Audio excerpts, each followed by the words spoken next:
ಧೈರ್ಯದಿಂದಿರಿ.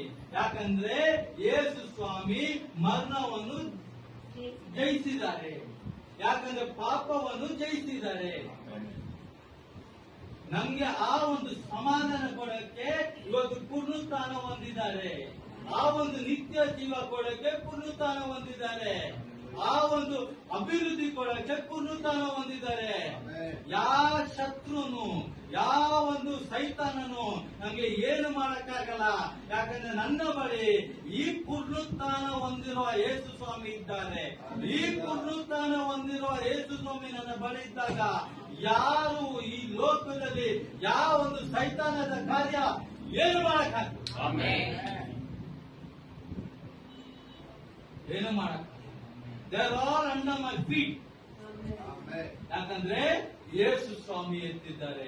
ನಿಮ್ಮ ನೋವೇನು, ನಿಮ್ಮ ಕಷ್ಟ ಏನು, ನಿಮ್ಮ ಹಿಂಸೆ ಏನು, ಆತನ ಬಳಿ ಬನ್ನಿ, ಧೈರ್ಯವಾಗಿರಿ.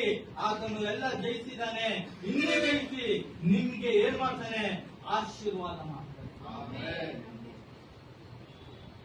ಯೋಷಾಫಾಟನಿಗೆ ಹೇಳೋ ಪ್ರಕಾರ ಯುದ್ಧವು ನಿನ್ನದಲ್ಲ, ಯುದ್ಧವು ದೇವರೇ. ಸೊ ನಿಮ್ಮ ಯುದ್ಧಗಳು ನನ್ಗೆ ಗೊತ್ತಿಲ್ಲ ಏನೇನಿದೆ ಅಂತ, ಆದ್ರೆ ನಿಮ್ಮ ಯುದ್ಧಗಳು ಇವತ್ತಿಂದ ಈ ಪುನರುತ್ಥಾನ ಆದ ಯೇಸು ಸ್ವಾಮಿ ಕೊಡ್ಕೊಂತಾರೆ. ನಂಬಿಕೆಯಿಂದ ಧೈರ್ಯವಾಗಿ ನೀವು ಕಾಲ್ತೀರಿ.